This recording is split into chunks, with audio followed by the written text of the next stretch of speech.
Alright, I got a good one today. This is the SB lever from IST Mall. Um, it looks like a generic Fanta lever, and it kind of is, but really it's a clone of the Green Arcade lever from the Green Arcade in South Korea. The Green Arcade is the arcade that all the pro Tekken players used to play at back when it was open, um, back in like the early 2000s. I think it closed down in like around COVID time.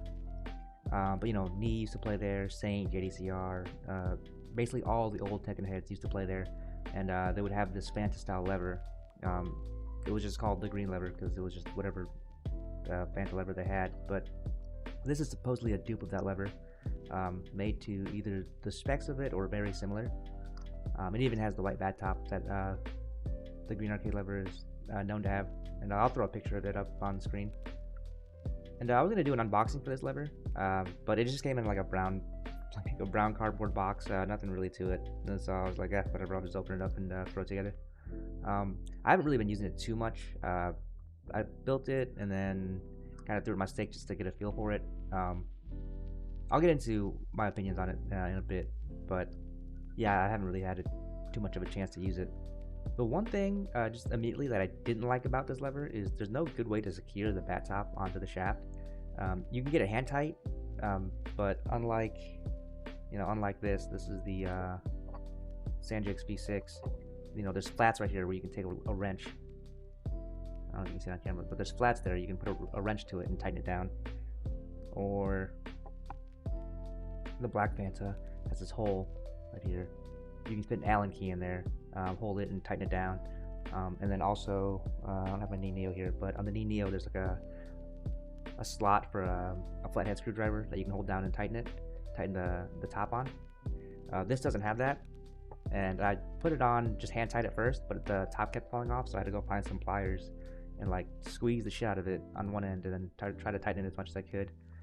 So far it hasn't come off, but I don't know how long it's gonna last. It comes with these IST Kale switches. Actually, I don't know if these switches are made by IST. I think they just put their logo on it. But they feel kind of like Gersung A3s. They don't feel bad. They're alright. The only thing I've noticed about them is these pins right here. Let's see. These pins where you plug your connectors into. They're kind of wider than your typical switches like Omrons or Gersungs. So they kind of like expand the pin connectors a little bit. It was kind of annoying. I had to take some tweezers and kind of squeeze them back together when I was finished with this, because once I put them on my other switches, they were kind of loose. You notice how tiny this actuator is? It's really small. The actuator in this thing is there's a step to it, but it's not a very noticeable step. The larger side is was it 14.7 or 14.6 millimeters, and then the smaller side down here, I think it's swappable, so you can rotate it, and that's 14.5 millimeters. And the neutral zone is like massive. Like, I'm touching the switches, but I'm not actuating them. Also, this has a really small shaft. Let me measure how wide it is real quick. Yeah, 6.6 roughly millimeters. It's super tiny, which means that the throw on this thing is crazy long. So look at this. This is a crazy long throw. Let's see if I can get it centered. Now compare that to something like this. This is the ASI Black Fanta. Incredibly short throw. It comes with an IST 35A grommet, the blue one. Pretty good. The tension isn't super strong, but personally I'm used to really high tension. The Black Fanta I use has the Ulsan grommet, which is very high tension, and my knee Neo has a 45ST grommet. So yeah, I'm used to pretty high tension. This one is like medium soft for me. It's a full collar version. They have the full collar version and then the mid collar version. I wanted to get this because I don't really have many full collar levers. I wanted to try it out. The mid collar version is compatible with all your Japanese arcade sticks, so it'll be compatible with your Vitrix, Horis, Kanbas, things like that. If you want to use a full collar version, you have to have a 35mm opening in your arcade stick. This version was $25, and then the mid-color version is $45. Just keep that in mind if you wanted to get this. And like I said, I got this off IST Mall. Like I said, I haven't really used it too much. I don't have a strong opinion on it, but just first impressions, it's different. It feels really different. But you know, supposedly this is what they played on, or very close to it back in the day on those old arcade cabinets.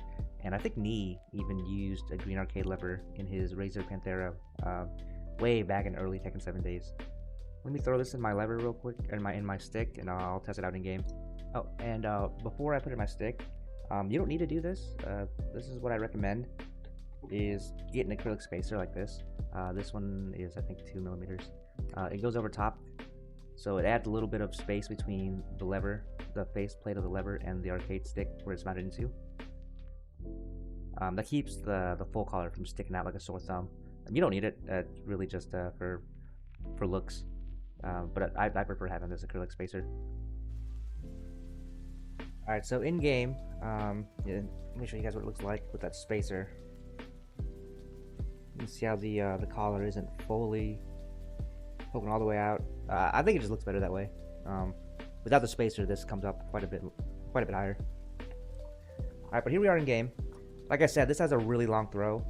So this is this is switch activated, and then it goes even further. So the throw on this thing is crazy. The neutral is very large. Like, with it, I'm moving a little lever like this, and there's no movement. And then if I get a little more, yeah. But very large neutral. There's a lot of shaft spin. The shaft spin is very crazy. It spins more than a Neo. Since it has such a short actuator, or such a small actuator, finding corners is a little difficult. I'm gonna get my KBD. Getting quarter circle back. I mean, this is gonna take a lot of time to get used to it.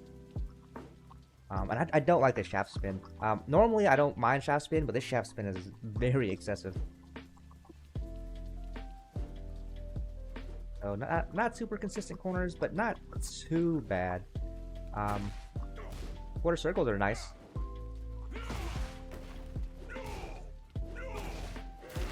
Quarter circles aren't too bad.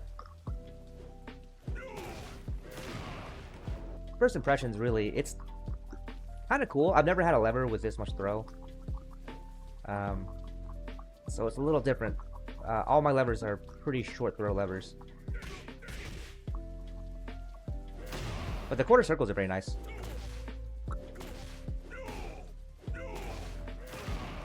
Will I main this lever? Probably not. I might use it for a week just to try it out. Wave dashes aren't too bad though. If anything, wave dashing this thing feels really good.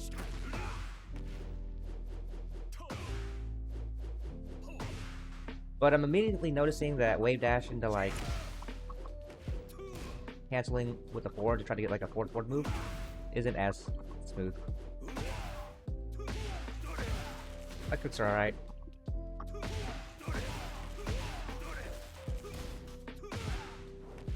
Yeah, I'm getting like accidental ups.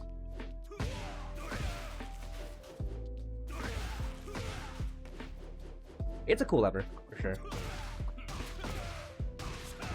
I don't know if I would main this thing though. Supposedly this is what the pros used back in the green arcade days, or something very similar to it.